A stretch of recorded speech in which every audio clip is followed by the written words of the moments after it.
বউয়ের reception look দেখে বর তো পুরো ফিদাই হয়ে গেল।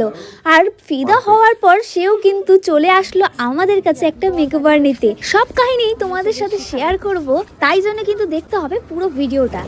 তো welcome to our page Barnali's makeup studio and academy. চলে এসেছিলাম সেই দিনকে ব্রাইডের লোকেশনে, আর লোকেশনটা ছিল কিন্তু আমার বাড়ির খুব কাছে। ব্রাইড গ্রুম কিন্তু দুজনেই আমাদের পরিচিত। তো শুনে নেওয়া যায় কেমন লুক চাই।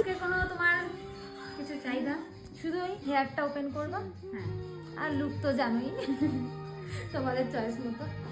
ঠিক আছে, চলো দেখা যাক কেমন হয় আজকের লুকটা। দিনটা ছিল কিন্তু 24শে জানুয়ারি, মানে এই দিনটা ছিল 26শে জানুয়ারি, মানে 24শে জানুয়ারির ব্রাইড। আর সেই দিন তো তোমরা সবাই জানো প্রচুর মানে বিয়ে হয়েছে। তো আমরা কিন্তু রেডি হয়ে গেছি সাজানোর জন্য, আর ফার্স্টে স্কিন প্রিপারেশন করছি। আর আমরা এত গল্প করেছি, বিশ্বাস করো হাসতে হাসতে পেট ব্যথা হয়ে যাবে সবটা শোনালে। এর মাঝে একটু আগের দিনের লুকটা শেয়ার করে নিলাম, এটাও একটু দেখে তোমরা জানিও যে কেমন লাগলো। তো চলে আসি এই ব্রাইডের কথায়। এই ব্রাইড কিন্তু খুবই মিষ্টি আর খুবই সুন্দর ছটপটে কথা বলে। তার ইচ্ছে সে ওপেন হেয়ারের মধ্যে কিন্তু পুরো লুকটা রাখতে চায় এবং সাথে কিন্তু ঘুমটাও দিতে চায়।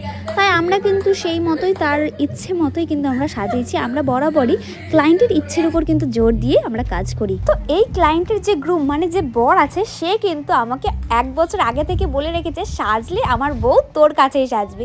তো সেই মতো তো আরও ভালো করে সাজাতে হয়। তো সেই মতো আমরা কিন্তু সাজাতে শুরু করে দিয়েছি। তোমরাই ভিডিও দেখে বলবে যে কেমন লাগছে।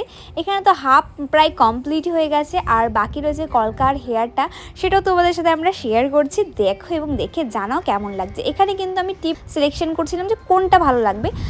পরে দেখলাম যে এই ডিপ কালারটাই ভালো লাগছে, তাই আমরা কিন্তু ডিপ কালারটাই ইউজ করেছি। দেখো কত মিষ্টি লাগছে না। ব্রাইডের কাছে শুনলাম কোন টিপটা ঠিক আছে, ব্রাইড তো এটাতেই ডান করে দিল। এই যে কলকা এখানে কমপ্লিট, আর পাশ থেকে কিন্তু বড় দেখছিল। এইবার শুনিনি বরের রিভিউ।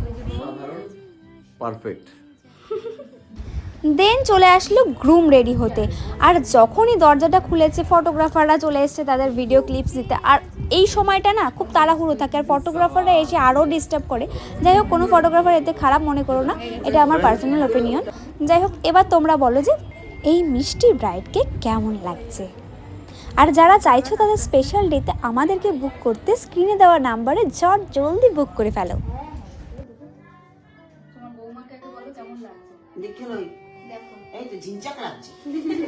আমার বাবা থাকলে আর আমার পোলার ধারে শুইতো না, আমার কাকা থাকলেও আমার পোলার ধারে শুইতো না। ওই যে ভাই আমি নিয়েছি দেখি আর একটা কিচেন নেই।